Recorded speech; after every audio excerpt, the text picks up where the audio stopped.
বাংলাদেশের রাজনৈতিক ইতিহাসে কিছু তারিখ শুধু ক্যালেন্ডারের পাতায় নয়, জাতির স্মৃতিতে স্থায়ী হয়ে থাকে। ২০২৪ সালের ৫ আগস্ট তেমনই একটি দিন। সেই দিন ছাত্র জনতার টানা আন্দোলন রূপ নেয় গণ অভ্যুত্থানে। রাজধানী জুড়ে, জেলা, দেশ জুড়ে ছড়িয়ে পড়ে উত্তাল পরিস্থিতি। রাষ্ট্র ক্ষমতার কেন্দ্রবিন্দুতে থাকা প্রধানমন্ত্রী শেখ হাসিনা পরিস্থিতির চাপে দেশ ত্যাগ করেন এবং আশ্রয় নেন ভারতে। একটি দীর্ঘ ও প্রভাবশালী শাসন পর্বে তখনই ঘটে আকস্মিক ছেদ। দেশ ছাড়ার পর শেখ হাসিনা আর প্রকাশ্যে আসেননি। কোনো সংবাদ সম্মেলন নয়, কোনো সাক্ষাৎকার নয়। দীর্ঘ সময় ধরে তিনি ছিলেন জনদৃষ্টির আড়ালে।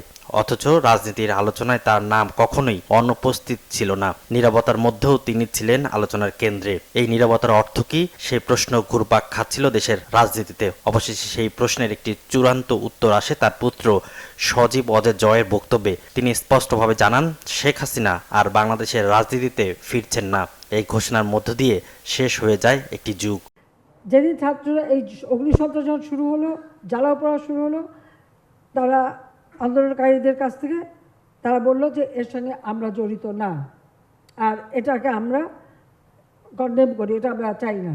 তারা যখন সরে এসেছে, আমি সেই সময় আমরা আর্মি নামিয়েছি। আমি কিন্তু তার আগে আর্মি নামাইনি।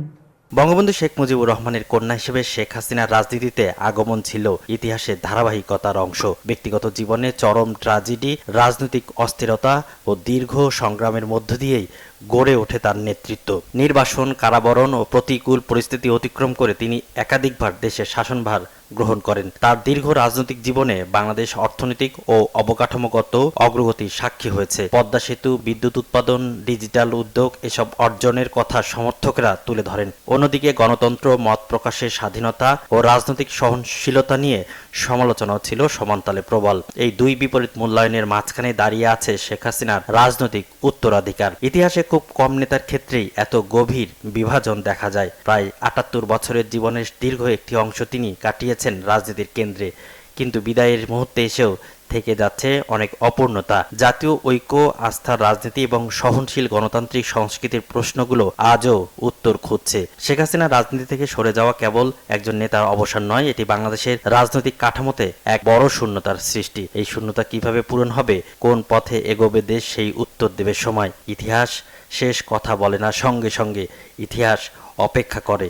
আর সেই অপেক্ষার মধ্যেই শেখ হাসিনা রয়ে যাবেন একটি অধ্যায়, একটি বিতর্ক এবং বাংলাদেশের রাজনীতির বৃহস্পতিবার সকাল থেকেই মিরপুরে কোটা সংস্কারের দাবিতে আন্দোলন শুরু করে